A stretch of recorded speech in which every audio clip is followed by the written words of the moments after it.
It began in 2016 in the heart of Havana, Cuba.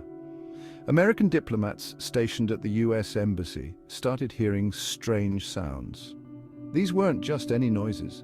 They were described as high-pitched, grating, and intensely localized. Some compared it to the buzzing of insects, others to a pressure sensation like someone was aiming something at their heads. At first, the reports were met with confusion and skepticism. Could it be stress? Was it the tropical climate playing tricks on their senses? But as more diplomats came forward with similar experiences, alarm bells began to ring. Diplomats reported headaches, dizziness, nausea, and problems with balance and memory. Some experienced ringing in the ears, hearing loss, and difficulty concentrating. The symptoms were consistent, debilitating, and utterly perplexing. What was causing these strange symptoms? Was it a deliberate attack, a new form of sonic warfare? The world watched and waited for answers as the mystery of what would become known as Havana Syndrome began to unfold.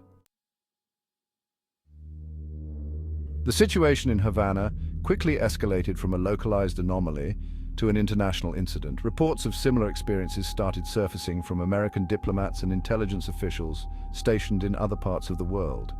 Cases were reported in China, Russia, Europe, and even on American soil. The symptoms mirrored those experienced in Havana, the strange sounds, the debilitating and varied health problems. The global spread of the phenomenon fueled speculation and fear. Was this a coordinated attack on American personnel? Was it a new form of espionage, a way to incapacitate and disorient American officials?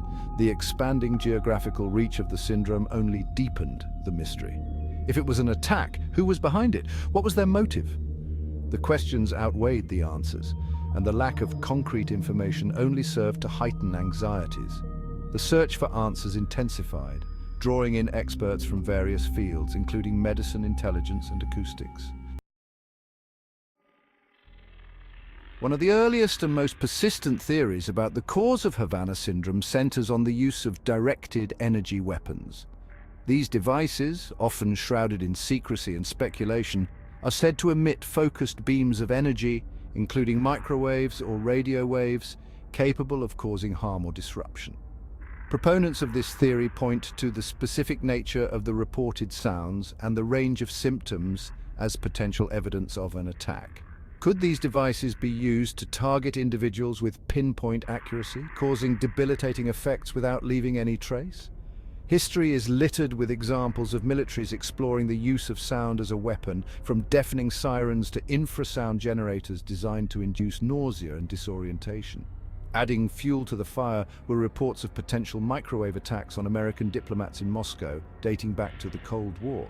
Could Havana Syndrome be a continuation of these Cold War-era tactics, resurrected for a new era of geopolitical tension?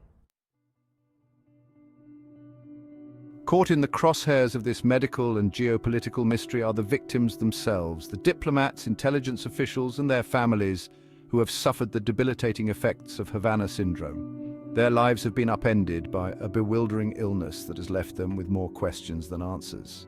Many have endured months, even years, of chronic pain, cognitive difficulties, and debilitating neurological problems. The impact on their careers, their personal lives, and their overall well-being has been profound. They live with the constant fear that their symptoms may return, that the invisible enemy that struck them down could strike again at any moment. The lack of a clear diagnosis and effective treatment has only compounded their suffering. Many have faced skepticism from medical professionals and government officials, their experiences dismissed as psychosomatic or exaggerated. Driven by a desire for justice and accountability, some victims have filed lawsuits against the US government, alleging that it failed to protect them and has not done enough to investigate the cause of their suffering. The search for answers to the mystery of Havana Syndrome has been a sprawling multi-agency effort. The investigation has been hampered by the elusive nature of the phenomenon. The lack of a clear pattern and the variability of symptoms have made it difficult to pinpoint a cause. Early investigations focused on a sonic attack, analyzing recordings and attempting to replicate effects. These efforts yielded inconclusive results, with some experts arguing the sounds are not powerful enough. In a significant development in the ongoing saga of Havana Syndrome, the Central Intelligence Agency, in 2022, released a report concluding that the majority of cases are not the result of a sustained campaign by a foreign adversary. The report, the culmination of years of investigation by multiple agencies, marked a turning point in the official narrative surrounding the phenomenon. While acknowledging that a small number of cases remain unexplained and could be attributed to foreign activity, the CIA's assessment suggested that most cases could be explained by other factors, including previously undiagnosed medical conditions, environmental factors, or stress. The report, however, stopped short of ruling out the possibility of foreign involvement in all cases, acknowledging that there was still much that remained unknown. It also emphasized the very real suffering of those affected, urging continued medical care and support for those experiencing symptoms. The CIA's findings were met with mixed reactions. Some saw it as a vindication, proof that the phenomenon was not the result of a widespread attack as some had feared. Despite the CIA's assessment, doubts and skepticism about the true nature and cause of Havana Syndrome persist. Critics of the report argue that it relies too heavily on negative findings, essentially concluding that because a foreign attack cannot be proven, it must not be the cause. They point to the specific nature of the symptoms, the consistency of reports across different geographical locations, and the fact that many of those affected were intelligence officials working in sensitive positions as evidence that something more than just environmental factors or stress is at play. Some experts have also raised concerns about the methodology of the CIA's investigation, arguing that it was too quick to dismiss the possibility of a novel weapon or technology that could be responsible for the symptoms. The debate over the cause of Havana Syndrome is likely to continue for the foreseeable future. Without definitive proof, the mystery remains, a source of speculation, anxiety, and frustration for those affected and those tasked with unraveling the truth. As investigations into a coordinated attack have failed to yield conclusive evidence, some researchers have turned to psychological factors in explaining Havana Syndrome. This explores the interplay between the mind and body, and how stress, anxiety, and suggestion can manifest in physical symptoms. The theory of mass psychogenic illness posits that high stress and anxiety can lead to similar symptoms, even without a physical cause. Despite years of investigation, Havana Syndrome continues to baffle medical professionals. The range and variability of symptoms make it extremely difficult to diagnose and treat.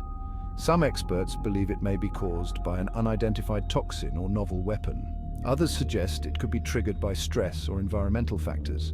The search for a medical explanation continues, with researchers exploring various avenues. For the victims of Havana Syndrome, the quest for answers is often intertwined with a quest for justice. They want to know what happened to them, who is responsible, and what can be done to prevent others from suffering the same fate. Many feel let down by the government agencies tasked with protecting them, arguing that they have not been taken seriously and that their suffering has been largely ignored.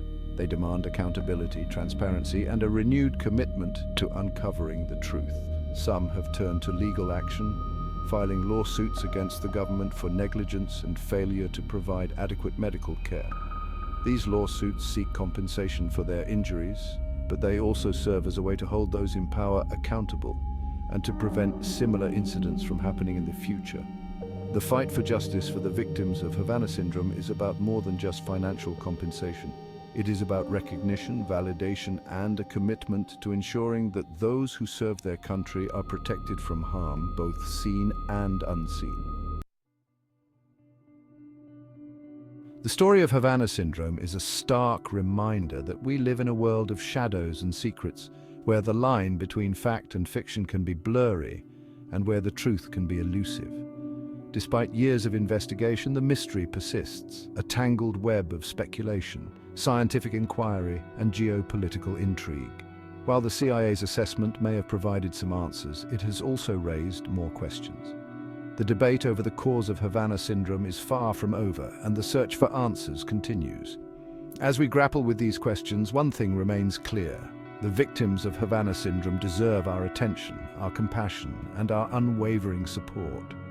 The search for answers must continue, driven by a commitment to truth, justice, and a recognition of the very real human cost of this unresolved enigma.